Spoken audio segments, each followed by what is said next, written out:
Hey guys, Aaron Kubitz, personal trainer, functional aesthetics EC, blending science and innovation to help busy men in their 40s build muscle, shed fat, and perform better inside and outside the gym.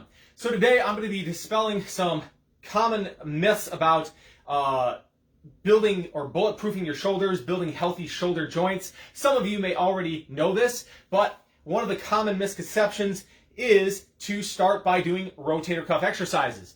A lot of guys, they're like, I'm doing a lot of bench pressing, a lot of overhead pressing, I'm doing a lot of these, pull-ups and different things like that, and I am not really doing those rotator cuff exercises. So if I want to keep my rotator cuff nice and healthy, maybe I should start doing some stretches or maybe doing some rotator cuff exercises.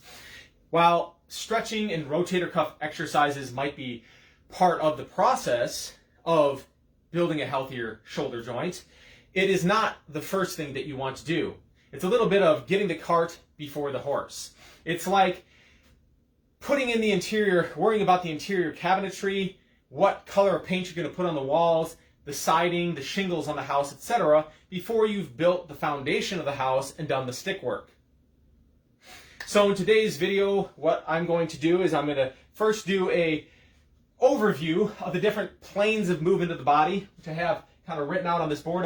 Hopefully you can see that. I don't have a cameraman, so I can't have somebody zooming in and out, but hopefully you can see this, and if not, at the end of the video I do have a free resource that I put together which recaps everything that I'm going to be discussing in this video, along with a sample shoulder workout routine. So if some of this stuff is a little confusing, you can't see it, I have it in much more detail inside of that book for your to make this a little bit more easy to follow. Okay, so before we want to work on the rotator cuff muscles, we have to understand that the balance of the entire musculoskeletal system, all the muscles that act on the shoulder, is by far more important than the rotator cuff muscles. It's orders of magnitude, right? So your prime movers are going to be things like your chest, your anterior deltoids, right? Your rhomboid muscles, your lat muscles, your trapezius muscles, right? Those are all bigger muscles that are going to act on your shoulder joint. And if those muscles aren't in balance, doing rotator cuff work is going to do little to nothing to help you prevent getting a rotator cuff injury, because those muscles are far stronger than the rotator cuff muscles. And if they are out of balance, those little rotator cuff muscles are not going to be able to overpower their strength. All right, so to make this make a little bit more sense of what I'm going to be talking about a little bit later on the video, let's do a recap of just the different planes of movement of the body, and then I'm going to be talking about the different muscles that act on the shoulder and how they relate to these planes in the body. So first and foremost, we have your sagittal plane here, and that involves flexion and extension, right? Forward and backward movement. It could also be pushing, right? Would be in there. But in the case of the shoulder, it's primarily, you got that pushing, you got that flexion, extension movement is happening right here in that sagittal plane. Next, we have the frontal plane of the body, right? So if you're standing like this, side bending back and forth like this, and then as it relates to the shoulder, you're going to have what you call abduction, so moving your arms away from the body, and then adduction, moving your arms closer to the sides of your body. Then when we go to the transverse plane, which is basically 360 rotation all the way around the body, or if you're looking from the top view here and you see on the whiteboard, you have the 360, north, south, and then you have the west, east right there, right? And so all that movement in that plane around there. So that would involve things like doing rowing movements. Even the bench press is somewhat in that transverse plane, even though it is also in the sagittal plane. Compound movements are a combination of different planes of movement. So many different movements, unless they are like your isolation movements, are actually going to happen in multiple different planes of the body. But when you're doing things like this, where you're retracting your shoulder blades together, right? Squeezing them together, you're doing reverse flies. And then if you're doing like flies like this, that is things that are going to happen in that transverse plane. The other things that happen in the transverse plane would be rotation of the shoulder, right? So if you have internal rotation like this, so the palms are facing back behind your body, external rotation, so your palms are facing in front of your body, those are going to be things that are going to happen in this transverse plane as well. And then lastly, we have circumduction, which is the only joint in the body that really can do the circumduction is your shoulder joint, right? Moving around like this, right? So you're crossing through multiple different planes of the body. And this is one reason why the shoulder joint is especially susceptible to getting injured, because it has to move through so many different planes of motion in the body. It has that freedom of movement, but because of that freedom of movement, it lacks a little bit of structural integrity.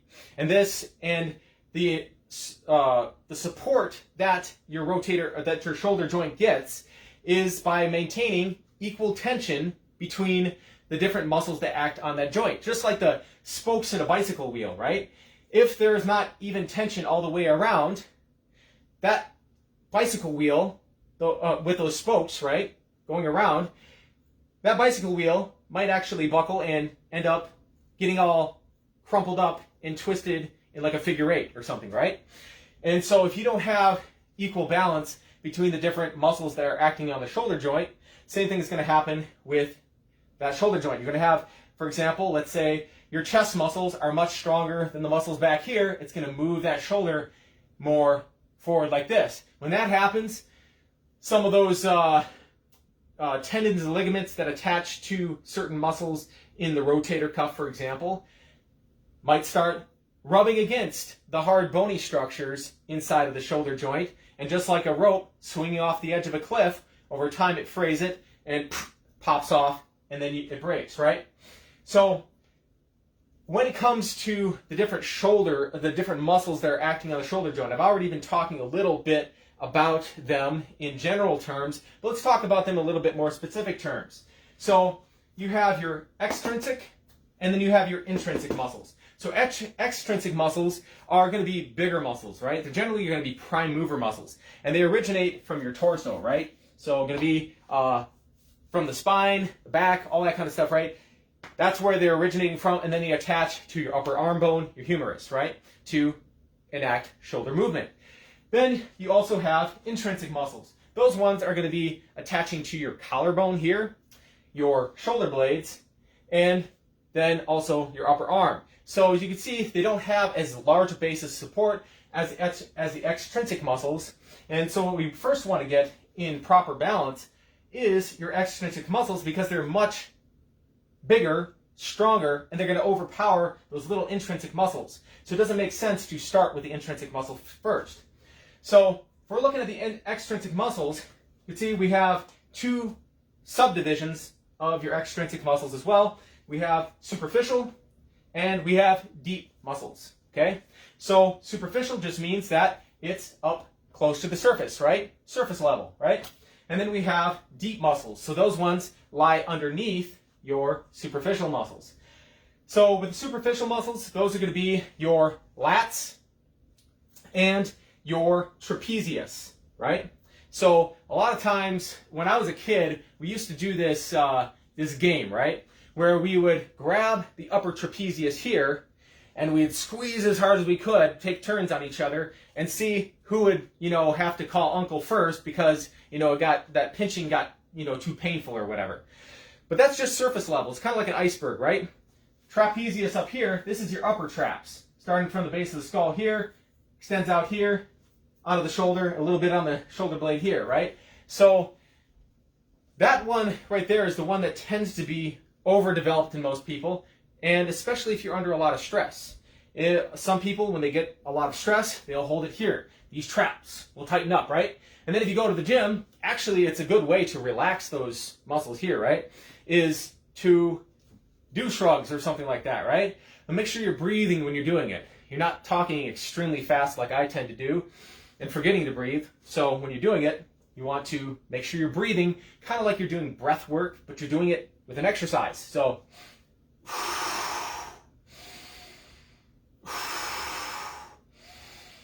allow those muscles to fully stretch out at the bottom. You just keep on going until they get too fatigued to continue going.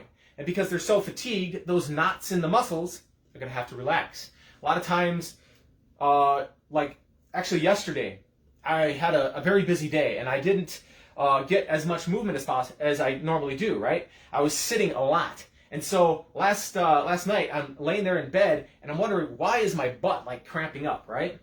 And so a lot of times, if you just don't get enough movement throughout the day, you can start getting those knots, and the tension from that built up energy in the muscle with nowhere to go starts just, everything's tightening up. At least that's my theory, okay?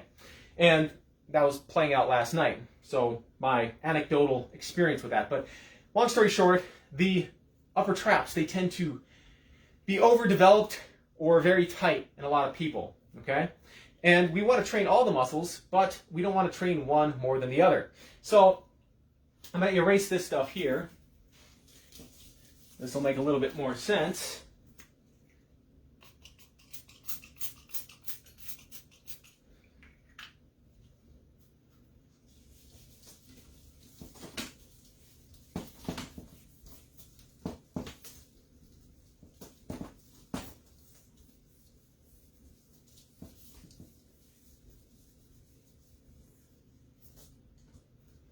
And hopefully there's not too much of that stuff still on there. I might need to get a paper towel, or I'm going to get some tissue paper. A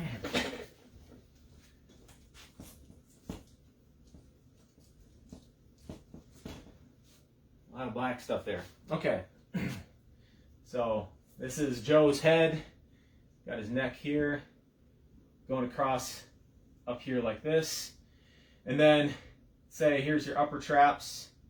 Go down like that, and then down in the middle here we have the entire trapezius muscle, kind of like a diamond shape. So in the middle we have, actually that goes the other way. So your upper traps are going to go pull you up like this, and then they're also going to add a little bit of rotation like this. So they assist in pulling your arm up like that a little bit too, in addition to shrugging shoulders up, okay? Then you have the middle trapezius, and that basically helps squeeze your shoulder blades together. So when you're doing those reverse flies, when you're doing the bent over barbell rows, T-bar rows, seated cable rows, all that kind of stuff, that's what you're doing. You're helping, those are going to help to assist your deep extrinsic muscles, which would be, again, the rhomboids, which are underneath that, to squeeze those shoulder blades together. And then the most important one, at least in the sense that it's most neglected, is the lower trapezius muscle right here. That one helps to bring everything down. And so if you're somebody who has a lot of time, or you're sitting at a desk all day like this, you're sitting looking at your phone, you're driving like this for long hours, you start fatiguing and you're like this, right?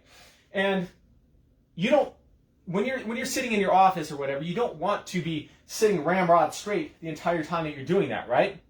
Because these are actually phasic muscles, right? They turn on and off, right?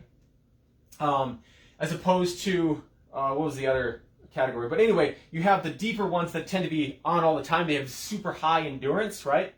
Like multifidi muscles and stuff like that. But those phasic muscles, they're more for short-term use. They don't have high endurance. And so if you it's okay to slouch from time to time, okay? It's just that when you stand back up, what is your default position? When you stand back up, is your default position with the shoulders back, with the ears lined up between the center of the shoulder joint, right? Or is your default position kind of stoop forward like this? If your default position is like this, then yeah, we want to start training that lower trapezius a lot more to help, just like a tie-down strap. You attach it up here, you start ratcheting it down, it's going to start pulling you back like that, get those shoulders in a nice, stable position like that. So there's your trapezius, okay? Then the other muscles that act, your other extrinsic muscles that are acting on your shoulder, or the superficial ones, would be the lats. And these ones are the ones that get trained a lot, at least if you're a gym rat, okay? And so those are going to basically come from here, and they attach up in here, and then all the way down, I don't know, like T3, like down to like your third or fourth, like lumbar or something like that, a little bit on your pelvis as well, is where you are going to get those lat muscles attaching down on there, right?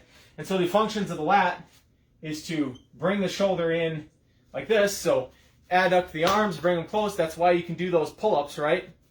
And then the other thing that's going to do, that's most pertinent to shoulder health, it also helps to internally rotate your arms like this, right? And so if you're already like this and you're internally rotating your arms, now your shoulder's all out of alignment. You got the sunken chest in like this, shoulders pulled out of alignment. These are too relaxed, everything like that. And then the other thing that it does is help to extend your shoulders behind you as well, like that. So that covers your superficial extrinsic shoulder muscles. Then the deep ones are going to be your rhomboids and the levator scapula. So the levator is basically runs up here. It's similar to the trap muscle. It's going to elevate, kind of assist your trapezius in coming up like this, right? Also another one that often needs to be stretched. And you can sometimes, like, if you have not too much issue, you can actually turn your head like this and push in like that. Push in like that. Sometimes that can help stretch that out a little bit. There's some other exercises you can do too.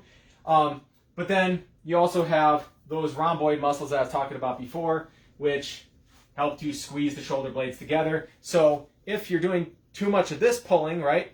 We'll talk about this a little bit later on, but actually this is a great time to talk about this. So when it comes to pulling, doing your pulling exercises, we know that we want to do more pulling than we do pushing, about 3 times as much pulling as pushing, just for the because most of our stuff that we do is in front of us. So if we go to the gym, we want to be balancing some of that out. So we still want to do bench presses, we still want to do our pushing and stuff, but we want to have about 3 times as much where we're pulling back like this. And when it comes to pulling, that's further divided into where you want to make sure that you are having about twice as much horizontal pulling this way, which is going to be exercising those rhomboids, right? Doing the horizontal pulling, reverse flies, right? And external rotation stuff, as doing vertical pulling where, you know, you're using those lats. Because if you don't, then you're like, I'm doing all these pulling exercises, I'm working my back, I should be having healthy shoulders, but then you're ending up going like this, because when you're doing the bench press, everything tends to go like this, right? Bring you in like that. And then when you're doing the pull-up, that also tends to internally rotate you. Interesting story about that is this past summer, one thing that I've always wanted to do is do a muscle up, right? And they said that to be ready to do a muscle up, you want to be doing about 20 consecutive pull-ups in a row. Good form, right? And then in about the same amount of dips. And when you can do that, then you're ready to start training for doing a muscle up, okay? And so I was like, okay, well, let's train to start doing 20 pull-ups in a row. Problem was, I was spending so much time with the pull-ups that I was neglecting to do an even amount of volume with everything else, right? Because if you're doing a super high volume for one exercise to bring that up, you got to do a lot of volume for your other muscles too. So if you don't have the time to train evenly, it's better to train at a lower volume so that you maintain balance throughout your entire body, as opposed to doing a massive amount of volume for one muscle group so that it grows faster, or so that you can do cool tricks like the human flag or the muscle up or things like that. And so anyway, what I found is that my hands started rotating back like this. Even now, like, they're okay now because I've been doing some stuff like that. But if you see somebody and their hands tend to face behind them like this all the time, you can tell that their workout routine is a little bit out of balance. Because ideally, you should have no more than about 10 degrees internal rotation in those thumb muscles, right? The roughly straight, pointing straight ahead means that that shoulder joint is relatively in balance. All right, so we've kind of covered the superficial muscles, and then I guess we can kind of keep this here as well, because I don't want to draw all the little intricate rotator cuff muscles. I guess maybe I could. We'll draw a little box up here. But basically you have your shoulder blade coming like this, right? And then you have like what supraspinatus is up on the top here. And then you have like infraspinatus is down here somewhere. And then you have the teres minor And then like teres major isn't a rotator cuff muscle, but it assists your lats in going like this. And then on the opposite side, so these are all on the back side here, but then underneath like my chest, inside here on the underside, so deep inside, right? Then you have like the subscapularis, and that's going to basically help you internally rotate like this. It's like if you're throwing a baseball a lot, throwing a football, you tend to use that muscle a lot. So anyway, those are going to be your intrinsic muscles, right? And then also your side deltoid muscles here too. So if we look at from the side of the shoulder, so a side view of the shoulder, you have like that acromion joint there, and then you have your middle deltoid muscles here, and then rear here, and then you have the front. And the front muscles here, they tend to get way overused, right? Because we're doing our push-ups, we're doing our bench presses, and we're doing our dips, right? All that kind of stuff. And then some people will even go in there and add in doing front raises too, which I'm like, man, if you're already doing a lot of volume of doing this stuff and doing this stuff, I don't know, unless you have a lot of time on your hands and you're like at a very advanced level and you just want to throw in a lot of volume and you're willing to throw in even amount for the front here and here too, because now if you start throwing in those front raises too, you got to make sure you're doing just as much on the back side to offset that. Because remember, we want 3 times as much of this extension, pulling, all that kind of stuff, as we want the pushing and the flexion on this side. So anyway, that's your other intrinsic muscles there. In the middle, that basically helps you come out to the side like here when you're doing those lateral raises. So adduction of the shoulder. And then the rear deltoids are an important one to do as well, because they assist those rhomboids in that external, or in that retraction movement as well. So healthy shoulder joints, these are ones you want to be training more of, is those middle fibers, a lot of those back ones. Train the rhomboids. Don't forget to train your lower trapezius as well. That's going to be very important too. So, yeah, so to recap, we have that frontal plane, right? So in the frontal plane, we have your front deltoids that are working, right, going up and down like this, or the sagittal plane, right? And then we also have your rear no, actually the rear deltoids aren't, but your lat muscles are helping you go back like this. And then in the transverse plane, right, the circle like this, we have those rear deltoids and the rhomboids in the middle, or in the middle trapezius, are assisting with that rotation this way. And then we also have your infraspinatus helping with that external rotation of the arm as well, to help you out in that transverse plane. And then in the frontal plane, we have the lat muscles, which are helping to pull you down like this. And then we have the deltoid muscles in the middle, helping to pull you out like that. So ultimately, when designing your shoulder routine, you want to have 3 times as much of pulling as you do pushing. You want to have twice as much of this kind of pulling as you do this kind of pulling. And if you like a good initial workout plan, completely set up for how to train your shoulders in that fashion, that's at the end of that ebook that I mentioned at the beginning of the video. So if you're interested in hearing, in designing your initial program for having healthy shoulders and whatnot, and you'd like a guide to kind of recap everything that I've been talking about in this video here, so you can actually sit down and you're going to read it, then go ahead and send me a message, or just drop guide underneath in the comments underneath this video, and I will shoot that over to you. Until next week, hope you're all enjoying the sun, and it's a little bit colder than before, but sometimes that's good for waking you up and keep you a little energized. Y'all have a great day.